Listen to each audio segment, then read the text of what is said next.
Shalom, puji Tuhan, damai sejahtera dari Allah Bapa kita di dalam Tuhan Yesus kiranya terus menyertai kita, dan firman Tuhan kiranya memuaskan jiwa kita.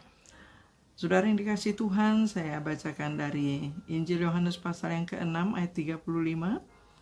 Kata Yesus kepada mereka, "Akulah roti hidup. Barang siapa datang kepadaku, ia tidak akan lapar lagi, dan barang siapa percaya kepadaku, ia tidak akan haus lagi." Berbahagialah kita yang mendengar firman Tuhan dan yang melakukannya atau mengalaminya. Terpuji nama Tuhan Yesus. Saudara, satu pertanyaan ingin saya menyatakan di awal renungan kita ini.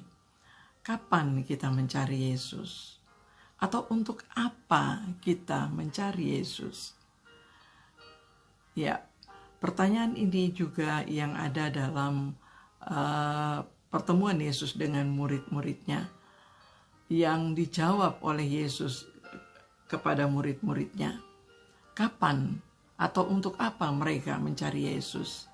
Dalam pasal ini kita melihat orang banyak yang ingin mengikuti Yesus dengan alasan yang berbeda. Alasan yang Yesus sampaikan adalah mereka setia, mereka mencari Yesus karena Yesus semula sempat meninggalkan mereka. Yesus tahu keinginan mereka dan Yesus sempat terpisah dari mereka, namun mereka terus mencari Yesus. Itu sebabnya Yesus mengatakan mereka mencari Dia bukan karena mereka sekedar setia untuk menjadi pengikutnya, tetapi karena apa yang telah diberikannya kepada mereka. Itulah makan roti dan menjadi kenyang. Saudara,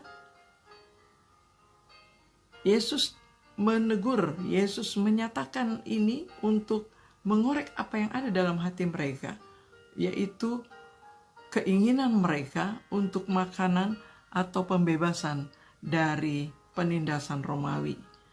Mereka berpikir kalau mereka terus bersama dengan Yesus, semuanya tercukupi. Mereka ingin menjadikan Yesus raja yang berbeda dengan raja yang lain, karena Yesus dapat melakukan segala sesuatu. Sekalipun Yesus sudah tinggalkan mereka, mereka terus mencari Yesus. Saudara yang dikasihi Tuhan, semangat mereka dalam mencari Yesus ini sangat dihargai. Tetapi Yesus juga meluruskan. Yesus meluruskan supaya sungguh-sungguh apa yang ada di hati mereka dibenarkan atau diarahkan kepada kebenaran. Saudara yang dikasihi Tuhan, kita melihat Yesus tahu apa yang ada di dalam hati mereka. Yesus tahu apa yang menjadi keinginan hati mereka. Yesus selalu mencukupkan kebutuhan mereka. Dan Yesus mulai mengarahkan pikiran mereka untuk memahami bahwa Dia datang sebagai roti hidup yang datang untuk memberi hidup yang kekal. Dia datang sebagai roti hidup, itu dia sebutkan, "Akulah roti hidup. Barang siapa datang kepadaku, ia tidak akan lapar lagi." Yesus memperkenalkan diri sebagai roti hidup. Apa maksudnya?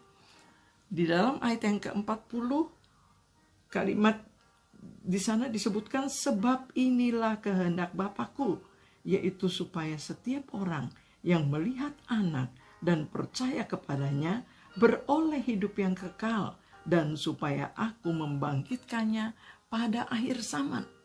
Yesus membawa mereka kepada satu tujuan, kepada satu pengertian yang mendasar, bahwa mereka membutuhkan Yesus bukan hanya untuk kebutuhan jasmani, tetapi mereka perlu menempatkan Yesus, perlu menerima Yesus sebagai roti hidup, menerima Yesus sebagai utusan Bapa untuk mereka mendapatkan hidup yang kekal dan dibangkitkan pada akhir zaman. Saudara yang dikasihi Tuhan, Yesus mengarahkan mereka supaya mereka tidak hanya mengalami kepuasan fisik mereka, kepuasan jasmani mereka, kepuasan yang sementara. Tetapi Yesus mau membawa mereka kepada tujuan Allah yang sesungguhnya mengutus Yesus ke dalam dunia, yaitu menjadi Tuhan dan Juru Selamat, supaya mereka dikatakan beroleh hidup yang kekal, dan supaya mereka dibangkitkan pada akhir zaman. Saudara, Yesus mau mereka mengalami atau menemukan kepuasan yang sejati. Yesus adalah kebutuhan utama dalam hidup ini. Yesus bukan hanya untuk memenuhi kebutuhan makan minum. Karena itu, ketika kita datang kepada Tuhan, jangan hanya karena kebutuhan jasmani, tetapi datanglah selalu kepada Yesus untuk memuaskan jiwa kita. Ketika kita datang kepada Tuhan, kalau hanya untuk mendoakan kebutuhan-kebutuhan kita, kita belum mencapai tujuan persekutuan yang sesungguhnya dengan Tuhan.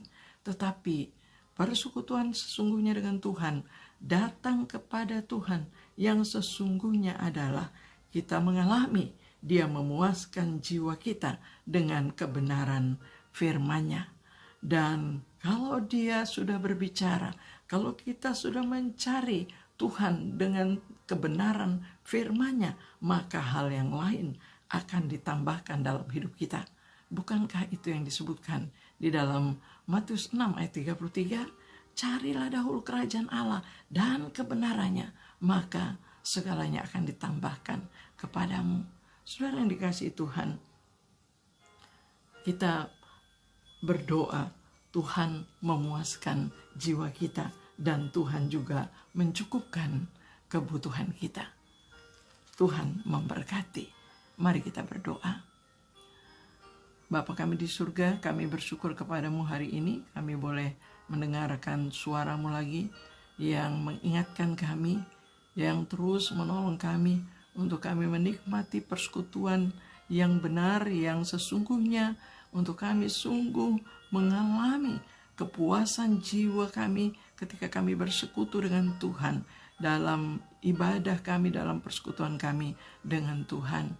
Kami berdoa Tuhan kiranya sungguh terus menolong kami untuk kami mengalami kebenaran firman Tuhan ini, untuk kami sungguh-sungguh menikmati Yesus Tuhan dan Juru Selamat kami yang memuaskan jiwa kami, yang memberikan jaminan keselamatan dalam hidup kami, supaya kami pun dibangkitkan pada akhir zaman.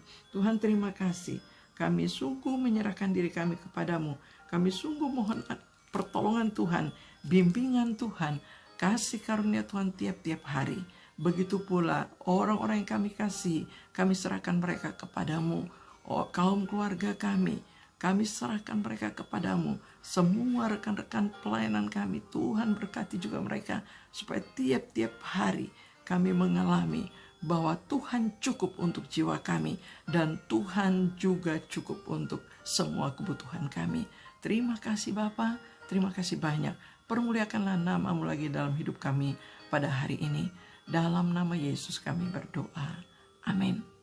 Selamat bekerja saudara, Tuhan memberkati. Amin.